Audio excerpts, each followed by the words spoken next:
You find the home of your dreams. You put an offer on said home and it's accepted. You're on top of the world. You're calling your friends. You're calling the moving company.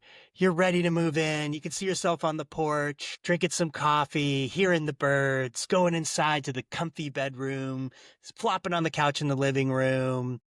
But wait, you're not done yet because there's still the inspection, and you need to get through the inspection to get to that home of your dreams. And today on Spotlight Vancouver, Washington, I'm going to take you through a couple of red flags that you might encounter on inspection that are going to require a little more digging and possibly a little bit more inspection. So let's get into it. Again, I'm Doug Varenas, your host on Spotlight Vancouver, licensed a realtor in Washington and Oregon. If you're looking to buy, sell, or invest in Vancouver, or actually nationwide, please feel free to hit the link in the description to schedule a brief and 100% no pressure chat with me so we can talk about how we can reach your real estate goals. So as I mentioned, you got your dream home in hand. The offer is accepted, but you're not done. You have the inspection. What is a home inspection?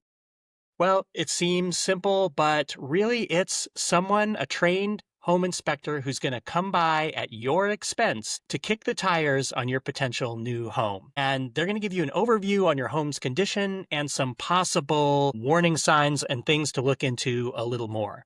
Now, a home inspection these days is going to run you, around $700. And let me tell you, it is well worth the price to pick an inspector who's going to do a thorough and competent job. Of course, I work with this inspector and know of several others who do a wonderful job. So feel free to reach out if you need a home inspector. I'd be happy to put you in touch. So as I mentioned, this is going to be a tire kicking thing.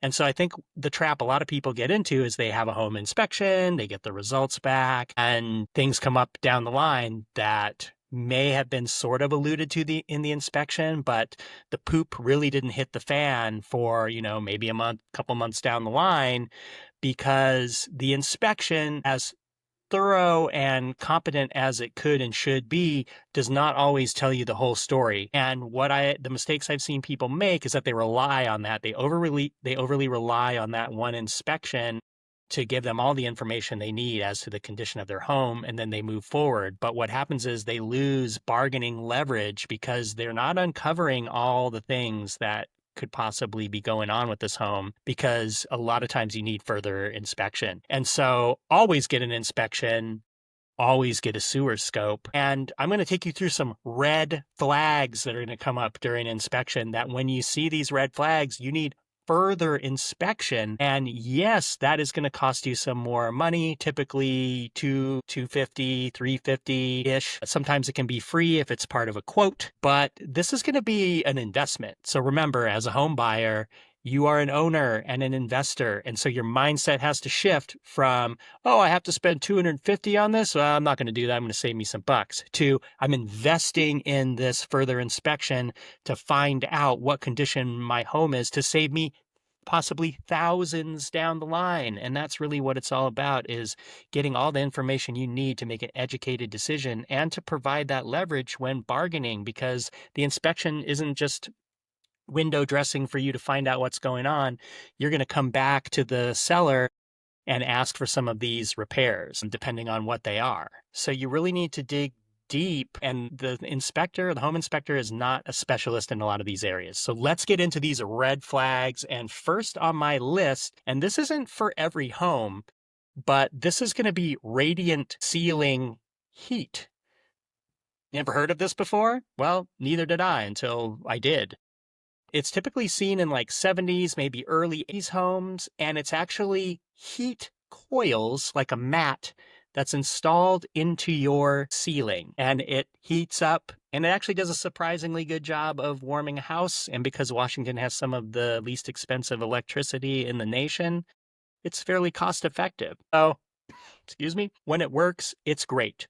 The thing is about these heating systems, radiant ceiling heat, is that when they break, they are difficult, if not impossible, to fix. One of the points being that they're installed into your walls. And so you have to get access to the ceiling where these electrical mats are. Think of it as a blanket in your ceiling that you control with the thermostat, and that heats up those coils and hence heats your home.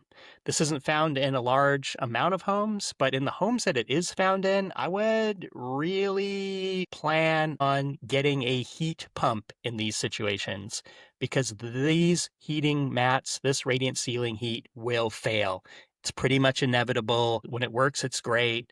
It's inevitably going to fail, and that's going to put you in a little bit of a financial hurt because getting a heat pump installed can be quite expensive. We're talking anywhere from 15 to 30 grand ish to get a heat pump installed in your home because the heat's going to fail, and it's inevitably going to fail with radiant ceiling heat. So in homes where I find the radiant ceiling heat, I'm going to try to negotiate some sort of compromise with the heating. Sometimes this is hard because if things are still working, sellers aren't willing to, compensate you in any way for something they view as functional. So this can be a little bit of a hot button. In regards to other homes with the heating, you're always going to want to have the heat. You're going to want to get the age of the mechanicals, and you're going to want to have them sort of stress test. I would recommend somebody, an HVAC specialist, come in and just give me a general overview of the condition. I think that is important, but having said that, the lifespan of an HVAC tends to be like 20 to 25 years. They can go longer. It really depends on how often you're changing the filter and doing other routine maintenance. But a red flag is that radiant ceiling heat. Again, you always want to check your heat source, make sure it's working, and check the life of it because you're going to have to either budget the replacement, or negotiate some sort of replacement with the seller. Again, if it's functional, it's going to be tough, but definitely the radiant ceiling heat is going to go out. Not seen on every home, but when you see it, raise an eyebrow and be prepared to negotiate, be prepared to replace with the heat pump. One red flag. Another red flag is going to be your plumbing. Plumbing is the arteries and veins of your home. It brings the life water. Literally, it brings the water of life into your home. And so there's something I'm going to be looking out for, and it's going to be galvanized pipes. Galvanized pipes are like the person who has like arterial sclerosis. Their arteries are shrinking. They're getting smaller because in Vancouver we have hard water, and that's going to cause a lot of buildup in those galvanized pipes, they attract buildup of minerals, and they close up just like an artery that's had too much bacon, if you will. I love bacon. And so a galvanized pipe is really going to be a red flag for me, and I'm going to look into that further. And a lot of times it could be a hard pass. You see these on older homes. Typically, I'm looking for copper at the bare minimum. And then, PVC PEX is going to be ideal because this is going to be the most modern form of plumbing. Everybody installs PEX these days, PVC and PEX. Copper is okay. Again, you're going to want to get that looked at. You're going to want to know what sort of piping you have in your home. And if it's galvanized, you're going to want to look out. You're going to want to beware. And so that's a red flag that you're going to need further assessment or negotiate or walk away, because that piping is going to need to be replaced probably sooner rather than later. My next red flag is going to be water damage that you can see on the ceiling somewhere. So you'll see brownish outline, almost looks like there's a puddle, but you just see the outline of it. It can take different forms and different colors depending on the amount of damage, but a lot of times this is going to indicate water intrusion from a leak in the roof. Obviously, you're going to want to have your inspector on top of the roof. Have them climb up. Ask them to climb on top of the roof, because it's always good to get a view, an actual human eyeball on everything, but that includes the roof. A lot of people don't do it. A lot of inspectors will use drones. They're okay, but I would prefer that you just get on the roof and look. I think that alleviates a lot of things, and it'll tie into something I'm going to mention later, because you need hands-on a lot of things. You need to touch, you need to feel, you need to turn on, you need to turn off. So during the inspection, your inspector is going to be turning on the water and leaving it on and checking drainage. They should be turning on the heater, the dishwasher, everything. They'll typically use like a thermal gun for the heat. They have a moisture meter. And so they can do that. If you see those signs on the ceiling of like a brownish, greenish outline that looks like an outline of a puddle, basically, that's going to be a red flag, and you're going to want to get that looked at. And a lot of times the inspector is not going to, they might be able to get up there and actually see some of the water damage in the rafters. That's going to be another sign. You can tell if there's been leaks because the water will have dried. If it gets wet, it dries and it discolors over time. So you'll be able to see that. A lot of times there'll be like a lot of mold. If there's been water intrusion, you're going to want to look at that. And if you see that sign during your inspection, that's going to be a red flag, because a roof is expensive, and that is a livability issue and something you're going to want to negotiate with that seller. So, water stains on the ceiling, going to be another red flag for me. Next up is going to be signs of bug infestation. Now, obviously, I am not an exterminator. I'm not an expert on bugs, nor am I an expert on roofs. Always get a qualified inspector to deal with this issue. But for bugs, a lot of times what I look for is obviously the presence of bugs. So if you see things with wings, buzzy things around that you don't typically see, and you're like, hey, what's that? Well, that's going to be a red flag. A lot of times when you're looking around the rafters, you'll see little piles of sawdust and holes, like what looks like where there's been boring insects, where they're digging out your wood, and that creates a little bit of a mound of dust. I've seen that before. And so you're immediately going to want to call in a specialist, like a pest management, an exterminator, someone who's going to be able to evaluate the damage that's been caused, because this is going to be a serious thing. It's not super common around here, but if you see the evidence of that, and that's typically like holes in the wood, pin size or pencil eraser size holes, somewhere, little holes like that, especially with that sawdust, can indicate a pest infestation, and nobody wants that in their home. So for each one of these red flags, you're going to need to call in a specialist who's going to come in. And I would suggest taking your time to do this if you see the warning signs, because it can save you thousands of dollars. So if you've had an inspection where you've found something that you saved you a lot of money, or you have an inspection disaster story, I'd love to hear it. Drop it in the comments. Let me know if you've had some experience with this before, whether you've uncovered something that somebody missed, or your inspector uncovered something that you had inspected and found out that it was going to cost you a lot of money and you were able to negotiate that. I'd love to hear all your inspection stories. Drop them in the comments. Really appreciate it. And if you find any value in this, please don't forget to hit the like button and consider subscribing, because it really helps me out, and I'd like to think I'm helping you out. Let me know. I'd love to hear from you. My next red flag, and honestly, it's my final red flag, is going to be the chimney. Now, we all love a fireplace, especially a wood-burning fireplace.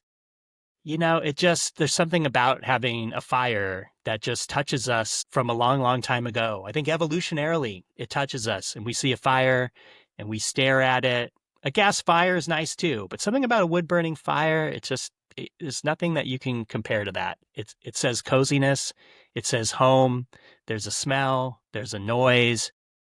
It's the colors, man, it's a fire and it's great. But the thing is, a chimney, you got to check that out. So especially if it doesn't have a cap on top of it, a lot of times water will come in and start wearing away the mortar.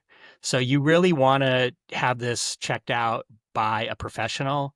There's a lot of creosote that can build up and cause damage in the fireplace if it hasn't been cleaned out. And so anytime there's a fireplace that's wood burning, I would recommend having a chimney sweep come out and give you kind of an assessment and see where you're at. They're also going to be able to tell you the condition of your chimney, because what's happened to me before is I had an inspector who used a drone and didn't push the chimney. And so when they actually pushed the chimney, it was moving. So that's not good. You don't want your chimney to move. And so that's another reason for you to get up on the roof and touch the items, feel them, push them, kick the tires almost literally. Don't cause any damage, but give it a solid tactile inspection is what should be happening. And you can do this too. Like, be active during your inspection. Ask a lot of questions. and also kick the tires yourself because we're all humans and inspectors can miss things. And so I always recommend that my clients attend the inspection and be active participants. Like I've invited clients to sit down or come to inspections and then they just end up chilling, and maybe the inspectors I use are very good at educating the clients. And so this typically doesn't happen with my clients, but they're not bored during the inspection because they're being taken through. And each step, my inspector is basically narrating what's going on, what he's seeing, pointing out anything that's of note, because it's really an opportunity for you to get to know your home. And so this overall general inspection is like the first date. You're just getting to know the home, getting to know you. Everyone's on their best behavior, if you will. And then when you see these little warning signs, you're going to want to call the specialist. So, if you're on a first date and you see warning signs, what do? You might go on a second date, but then you're sort of paying attention. You're getting a closer look. Maybe you're asking the opinions of your friends. I don't know. I haven't dated in a long time, so I'm not sure. But the inspection is the first date. And when you call in you see the red flags, you call in the specialist, you're getting a deeper look. You're going to want to be as hands-on as possible during this inspection. I think that helps, and to ask those questions. So there's a couple ones that I haven't brought up. I'm going to give you a bonus one, and maybe it's not so much of a surprise, but it's the sewer. Always get a sewer scope. And even when you get a sewer scope, if there's anything out of ordinary, you're going to want to call in some professionals. So recently I had an older super old sewer line, and the pipes were disjointed. Like they were connected, but there was an inch gap there. Obviously something I wanted to check out. It ended up being like an $8,000 cost to have the main line dug up and to be repaired. And so we could have taken the sewer scope at face value and been like, well, there's nothing wrong with the sewer necessarily functionally, but having a look at that, then bringing in a professional to give us an estimate really gave us some leverage when negotiating, because that's something that's going to have to be repaired at some point. And any buyer that comes by is going to have to deal with that issue. And it's now going to be disclosed to future buyers. So it gives you a little bit of leverage because a sewage pipe is a livability issue. You can't live without a sewer pipe. And so when you get that checked out, it also gives you some leverage in negotiating, which should provide a return on your inspection investment. Because again, changing our mindset, we are owners, we are investors. We are getting these inspections so we can get peace of mind, which is worth something, and then we can also use that as leverage in our bargaining. So, getting that dream home is wonderful. It's a great feeling. You just can't describe what it feels like, especially, if you're a first-time home buyer, even it's your fourth home. It's still a great feeling when you get that acceptance. But that inspection process is really something you're going to want to spend time on, and you're not going to want to shortcut that because a lot of things can come up, as I mentioned, in these red flags that could trip you up. So stay strong, everybody out there. I hope this has helped. Again, like and subscribe if you found value in this. If you want to schedule a chat with me, I have a link in the description. 100% pressure free. I want to answer all your questions. Maybe we're a good fit to work together. Maybe not. Maybe you're not ready. Doesn't matter. Reach out. Let's chat about how I can help you. And until next time, take care, everybody. I'll see you in the next episode.